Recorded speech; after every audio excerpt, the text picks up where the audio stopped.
the multi-annual financial framework. The first element on this item is the organization of our work. It will be further developed with a view to reaching an agreement by the end of 2012. The update is consisting of two parts.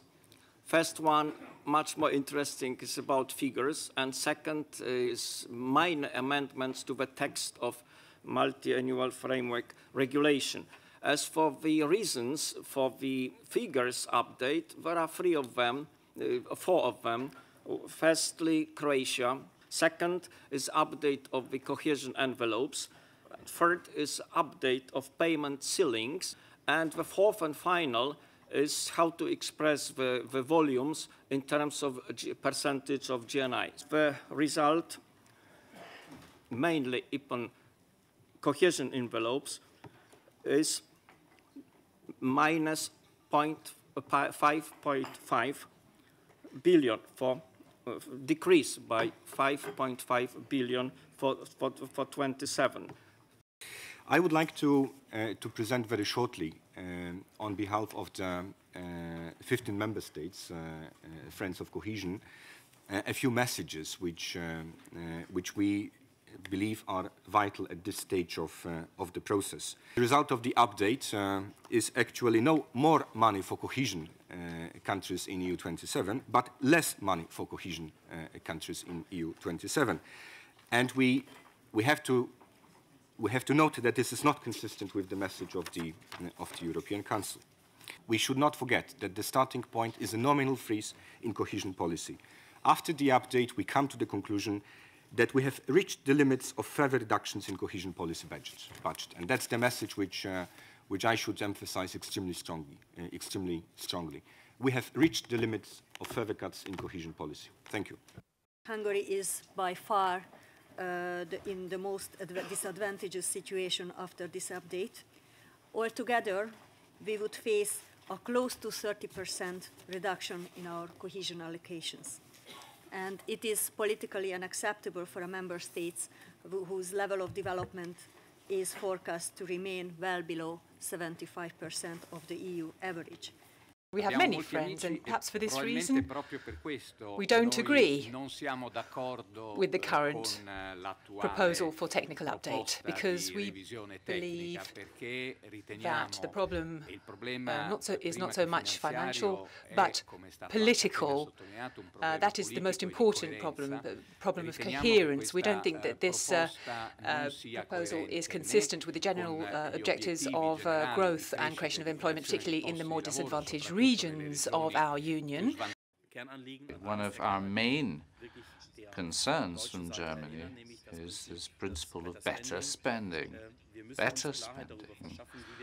We've got to look at improving the quality of expenditure without involving members in micromanagement. We need clear rules to decide how we can spend the money for intelligent growth. That is the key point, intelligent growth.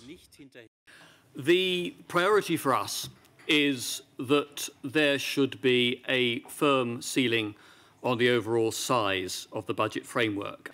The Commission's original proposal of June 2011 is at least 100 billion euros too big in terms of payments.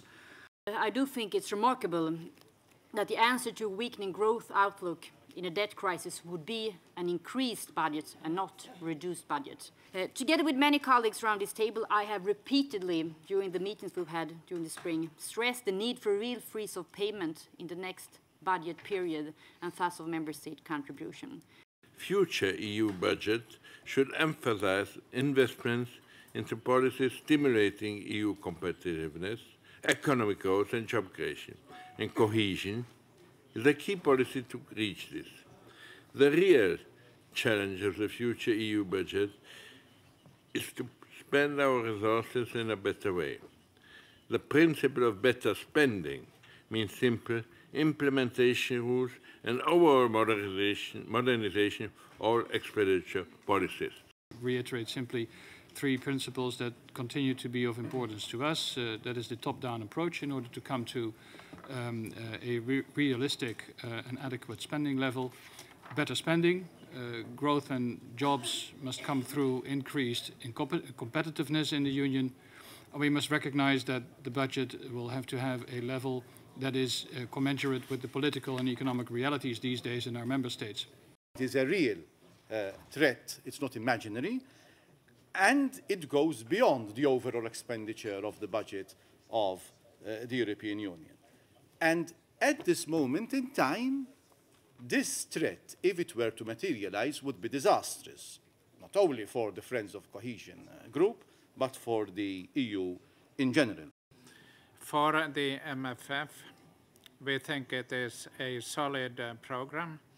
You can count on our cooperation, and we will support you in every way to have an agreement on this before the end of the year. However, we think this goes beyond the correction for the entrance of Croatia and beyond purely technical considerations. We think this goes in the wrong direction, and it does not take account of the message of limiting the MFF to approximately 1% of the EU GNI. If we want to be careful, we should not adjust to the detriment of the least favored areas. Cohesion policy has an important role to play, a fundamental role to play in growth and jobs. This has been recognized by the last European Council.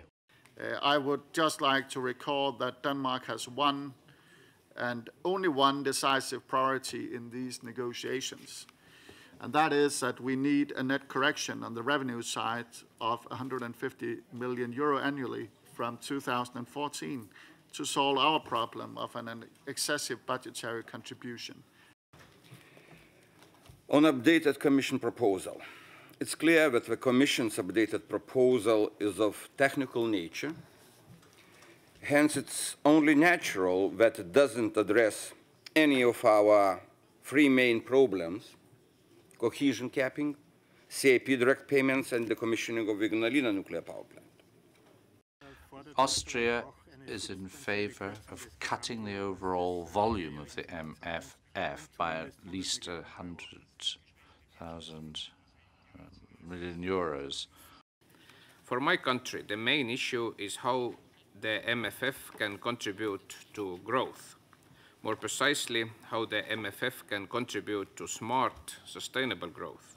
It's no surprise that we were not fully satisfied with the outcome of the results of the update, which also sends a quite different signal comparing to June Council conclusions. Romania considers that the proposal concerning the substantial reduction of the level of allocation, all the proposals are not sustainable. The importance of not having policies clashing with each other. We're fully aware of the important role played by the cohesion policy and what it does for growth, just like the common agricultural policy. We are concerned about the decrease in the cohesion policy envelope. We believe that the budget for the less developed regions should not be affected by any possible cuts in order not to slow down the convergence process. What our Polish colleague said at the beginning of the debate reflects to a great extent our thinking for the cohesion policy as being a growth-friendly policy.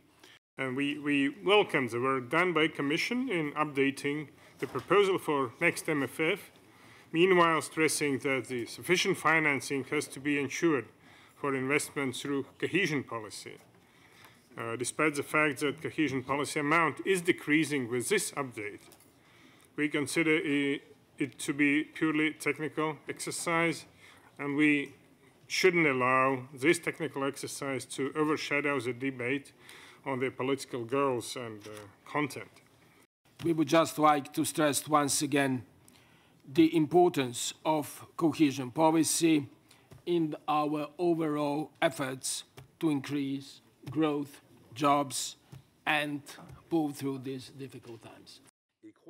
And if we think that we're going to be able to considerably reduce the Commission's proposals, independently of any debate on the financial responsibility of the member states, solidarity between them, a more federal Europe and a growth plan seems to me absurd. The next step will be, as I was alluding to, a substantial discussion at our informal meeting in Nicosia on 30th of August.